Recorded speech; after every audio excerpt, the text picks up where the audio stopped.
University of Gourbanga বিশ্ববিদ্যালয়ের second semester অর্থাৎ semester 2 এর হিস্ট্রি বা ইতিহাস মেজর পেপারের সাজেশন নিয়ে আজকের এই বিশেষ ভিডিও।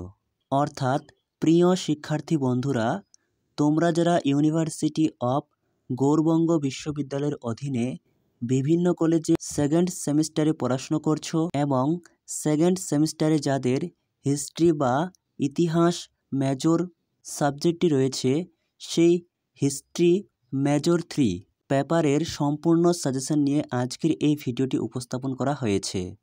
আজকের ভিডিওতে বলা প্রশ্নগুলি তুমি যদি এখন থেকেই খুব ভালো করে রেডি করো, তাহলে এখান থেকেই অধিকাংশ প্রশ্ন পরীক্ষায় 100% নিশ্চিত কমন পেয়ে যাবে।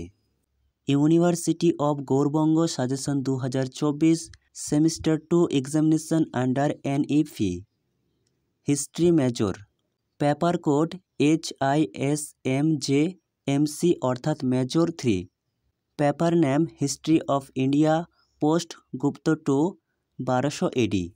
বন্ধুরা, তোমাদের 40 নম্বরের মোট পরীক্ষা হবে এবং পরীক্ষার সময় থাকবে মোট 2 ঘন্টা। তাহলে শুরু করা যাক আজকের ভিডিওর মূল আলোচ্য বিষয়। এই প্রসঙ্গে প্রথমে তোমাদের বলে রাখি, তোমাদের পরীক্ষায় মূলত 3 ধরনের প্রশ্ন হয়ে থাকে। প্রথমে তোমাদের মান 10-এর 350 শব্দের মধ্যে যে কোনো 2টি প্রশ্নের উত্তর লিখতে হয়। অর্থাৎ পরীক্ষায় 4টি প্রশ্ন আসে, সেই 4টি প্রশ্নের মধ্যে থেকে যে কোনো 2টি প্রশ্ন লিখতে হয়। প্রতিটি প্রশ্নের মান 10, অর্থাৎ 10 2 20। এরপর তোমাদের মান 5-এর 2টি টিকা লিখতে হয় 150 শব্দের মধ্যে। অর্থাৎ তোমাদের পরীক্ষায় 4টি টিকা দেওয়া হয়, এর মধ্যে থেকে যে কোনো 2টি টিকা লিখতে হয়। প্রতিটি টিকার মান 5, অর্থাৎ 5 2 10। এরপর সবশেষে তোমাদের মান 2-এর 5টি প্রশ্ন লিখতে হয়, এক একটি প্রশ্নের মান 2, অর্থাৎ 2 5 10। এই হচ্ছে তোমাদের প্রশ্ন বিভাজন।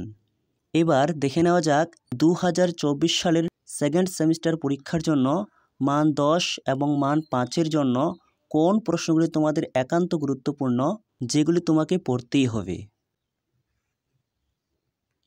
মান 10। 1. প্রাচীন ভারতে সামন্ততন্ত্রের অস্তিত্ব সম্পর্কে বিতর্কটি কী? অথবা প্রশ্নটি অন্যভাবে আসতে পারে, প্রারম্ভিক মধ্যযুগীয় ভারতে সামন্ততন্ত্রের বিদ্যমানতা সম্পর্কিত বিতর্কগুলি সমালোচনামূলকভাবে আলোচনা করো। খুবই গুরুত্বপূর্ণ।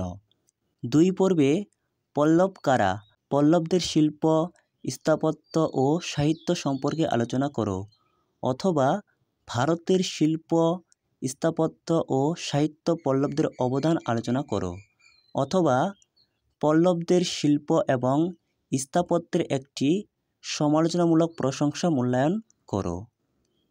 এই প্রশ্নটিও যথারীতি গুরুত্বপূর্ণ। 3 নম্বর পর্বে আরব আক্রমণের প্রাক্কালে ভারতের রাজনৈতিক অবস্থা সম্পর্কে বিস্তারিত আলোচনা করো। অর্থাৎ আরবদের সাথে ভারতের যে আক্রমণ, এই অংশটি খুব ভালো করে দেখে যেতে হবে। 4 নম্বর পর্বে কৈবর্ত বিদ্রোহের চরিত্র কী ছিল, এই বিষয়ে আপনার তথ্যের প্রধান উৎস কী?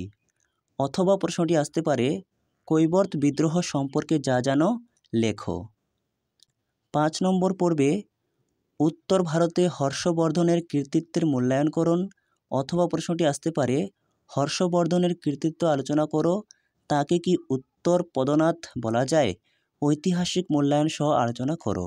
অথবা প্রশ্নটি আসতে পারে, হর্ষবর্ধনের রাজনৈতিক ব্যবস্থা এবং প্রশাসনিক প্রতিষ্ঠান সম্পর্কে আলোচনা করো। বন্ধুরা, প্রয়োজনে তোমরা প্রশ্নগুলি খাতায় লিখে নাও। 6 পর্বে চালুক্য রাজা দ্বিতীয় পুলকেশিন এর রাজনৈতিক সাফল্য আলোচনা করো। অথবা প্রশ্নটি আসতে পারে, বাতাপির চালুক্য কারা ছিলেন? দ্বিতীয় পুলকেশীর কৃতিত্ব আলোচনা করো। অথবা চালুক্য বংশের শ্রেষ্ঠ শাসক কে ছিলেন, তাঁর কৃতিত্ব আলোচনা করো। এটিও গুরুত্বপূর্ণ। 7 নম্বর পর্বে চোল প্রশাসনের প্রধান বৈশিষ্ট্য বিশ্লেষণ করো।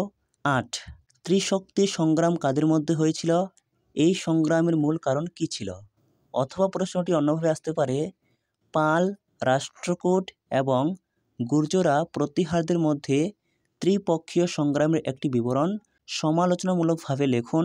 এর ঐতিহাসিক গুরুত্ব কী ছিল? এই ছিল মান 10-এর সেরার সেরা 8টি প্রশ্ন।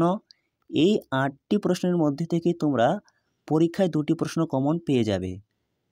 এই প্রথম 8টি প্রশ্ন মান 10-এর জন্য পড়া হয়ে গেলে চাইলে তোমরা এখান থেকে আরেকটি প্রশ্ন এক্সট্রাভাবে দেখে রাখতে পারো। প্রাচীন থেকে আধুনিক সময় পর্যন্ত শিল্প, সাহিত্য এবং স্থাপত্যের প্রধান দিকগুলি কী কী তা আলোচনা করো। বন্ধুরা, ভিডিওটি ভালো লেগে থাকলে অবশ্যই একটি লাইক করো। আর সেকেন্ড সেমিস্টারের কোন বিষয়ের সাজেশনমূলক ভিডিও তোমার প্রয়োজন তা নিচে কমেন্টে লিখে জানাতে একেবারেই ভুলো না। এরপর মান 5-এর টিকাকার যে প্রশ্নগুলি আসে সেগুলি হলো 1. কুলীনবাদ অথবা কৌলিন্য প্রথা। 2 পর্বে নালন্দা বিশ্ববিদ্যালয়। 3. মধ্যযুগের প্রথম দিকে গিল্ড অথবা গিল্ড শাসন ব্যবস্থা। 4. মাহমুদ গজনী। 5. মৎস্যন্যায়। 6 পর্বে লক্ষণ সেনের রাজত্বের সবচেয়ে উল্লেখযোগ্য ঘটনা। 7. পাল চিত্রকলা। 8. তরাইনের দ্বিতীয় যুদ্ধ 1192 খ্রিস্টাব্দ। 9 নম্বর পর্বে দ্বিতীয় পুলকেশিন এবং সবশেষে পড়বে তোমরা 10 নম্বর এপিগ্রাফি। এই ছিল তোমাদের সম্পূর্ণ সাজেশনটি খুব ভালো করে ফলো করো। এখান থেকে সমস্ত প্রশ্ন তোমরা পরীক্ষায় কমন পেয়ে যাবে। ভিডিওটি ভালো লেগে থাকলে অবশ্যই একটি লাইক করো। আর চ্যানেলে নতুন হয়ে থাকলে চ্যানেলটি সাবস্ক্রাইব করে রাখতে একেবারেই ভুলো না, কারণ এই চ্যানেলে ইউনিভার্সিটি অব গৌড়বঙ্গ বিশ্ববিদ্যালয়ের বিভিন্ন বিষয়ের সাজেশনমূলক ভিডিও পোস্ট করা হয়ে থাকে।